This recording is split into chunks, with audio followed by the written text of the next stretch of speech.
Hello, my name is Sayla Tith, and I will be presenting Success in Developing an E-Culture. Now, the purpose of this study is to explain the term e-culture by means of the article Selling on eBay and Amazon, 12 Points of Comparison. I will be discussing specifically the format, community and feedback, average sales price, and payment methods, return policy, and shipping of the online trade forums Amazon and eBay. The reasons why I will be discussing those points of comparison will be to exemplify the actual cultures being developed by these specific best and common practices.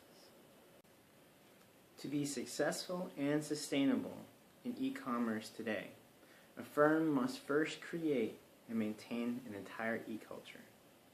Now, what this means is to create an entire culture to completely back up and sustain an entire business. That makes a lot of sense because in regular business we would want returning customers and reliable regulars to keep consuming our product or business or service. The same goes for the online culture. For us to have an economically viable e-business, we must have a substantial e-culture. For example, there are three very prevalent online cultures now, very prevalent e-cultures now today. There is the online trade culture, the social networking culture, and the social gaming culture. They all have very similar practices, but they're actually all very different cultures, which stay hooked to their main provider.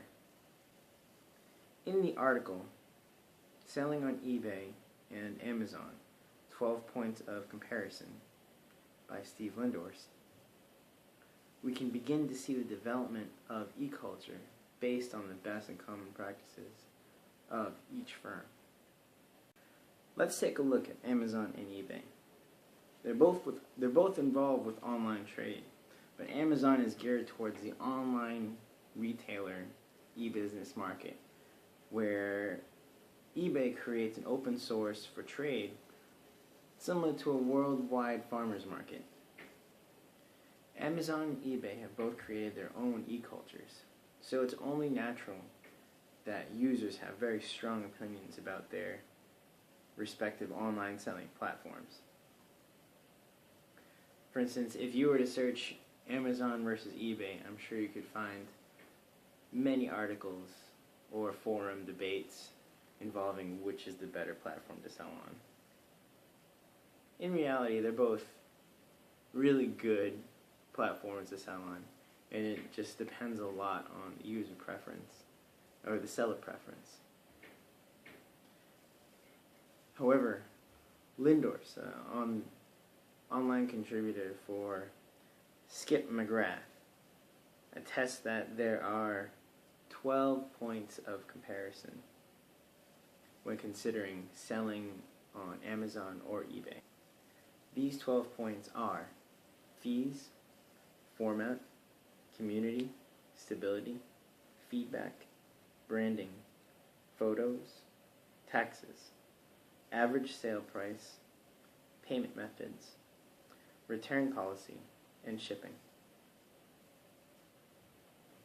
To illuminate the point of e-culture, we'll be talking about some specific points of comparison, specifically format, community and feedback, average sales price, payment methods, shipping, and return policy. In terms of format, Amazon contains a fixed price market, which makes it easier to value your market and helps buyers and sellers to make more immediate purchases. In eBay, the seller is able to utilize the online auction forum which is better to sell unique items that don't have a specific market value, where auctions are the best way to get market value for collectibles. When examining the e-cultures, Amazon tends to be leaning towards a professional retailing atmosphere, whereas eBay would rely more on customer niches, and bargain shoppers, possibly searching for unique items. Community and feedback. A major difference in Amazon and eBay is the amount of buyer-to-seller interaction. Amazon focuses more on the product and the speed at which it can move. Thus, the seller is protected from buyer feedback and can focus on selling, and the buyer is less worried about legitimacy of the seller and can focus on buying. In contrast, eBay sellers tend to have a heavy focus on reaching out to buyers in order to gain the rapport with future and potential buyers, as well as customer loyalty. However, while the eBay seller is off chatting with the customer in order to keep the approval rating up, the Amazon seller is making a sale. Lindors would agree. eBay sellers have to spend more time per transaction. Amazon transactions take less time. Average sale price. Lindors states that Amazon buyers have shown to be more affluent and more willing to spend money on similar items, where eBay buyers tend to look for bargains and are willing to wait through a 7-day auction just to save a buck. Both types of buyers are great in their own respect. The Amazon buyer would and could shop and buy a product in one sitting, or maybe even a couple minutes. Obviously, the buyer is in need of something and goes on Amazon and gets it. In contrast, the eBay buyers are dedicated to bargain hunting and/or rarities. The eBay buyers may fight tooth and nail to get the product that they want at the price that they want. The main difference in these e-cultures, both buyers and sellers, is how they utilize their time. The Amazon sellers will reach to expand their target markets, whereas eBay sellers will take the time to create concrete customer loyalty. But more importantly, the Amazon buyers will ultimately buy more based solely on the volume of supply and instant gratification of getting a product immediately, where the eBay buyer will spend hours, days, or even weeks searching for the perfect product and/or eBay seller. Payment methods, shipping, and return policy. Amazon just simply spends less time on all of these actions than eBay does. The Amazon buyer uses Amazon Payments to buy products, and in turn, Amazon Payments deposits money into the Amazon seller's bank account. The product is then shipped at a fixed price with a credit at the expense of the seller.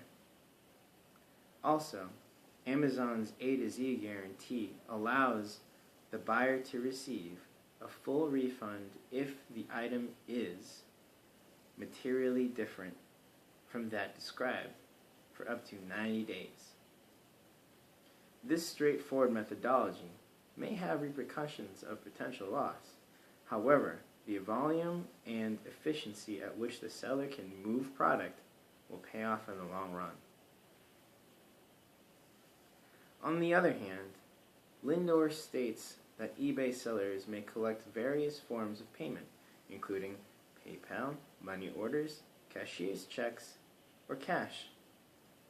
The responsibility of collecting the payment is actually placed on the seller, which is simply more work, more time, and ultimately costs more to manage as a seller. Lindors further explains that eBay sellers can fight it out with the buyer to resolve a dispute over a product. Moreover, even if, as a seller, you are right, it may result in negative feedback on your eBay seller profile. Again, the time it takes to get product out is slowed down. And eBay shipping is left up to the seller as well. So the seller can augment the shipping price how they see fit, from free to ridiculous. For instance, a seller may price a tennis racket at $2.99, but ship it at an additional $26.99 if the seller really wanted to. Lindorus exclaims, "I go straight to Amazon because I know shipping is standard and I won't feel ripped off." In the case between Amazon and eBay, the differences in their cultures are clear. Amazon has an online retailing culture. Therefore, the sellers and buyers cultivate a professional environment with buyer-seller detachment in order to place the product before anything else. Whereas eBay has the online auction trade culture that cultivates an environment filled with an old-fashioned sense of trade. Yes, eBay encourages customer service, where Amazon does not, but eBay inadvertently also encourages haggling in some respects, where buyers really need to do their homework on the product so they aren't swindled. Moreover, the buyer and seller ultimately want to save time on Amazon, whereas the eBay buyer and seller want to save money. Regardless of their differences, though, both Amazon and eBay created their respective e-cultures, cultivating their website and seller loyalty, which, in turn, allow their e-commerce to be profitable and sustainable. Thank you for listening.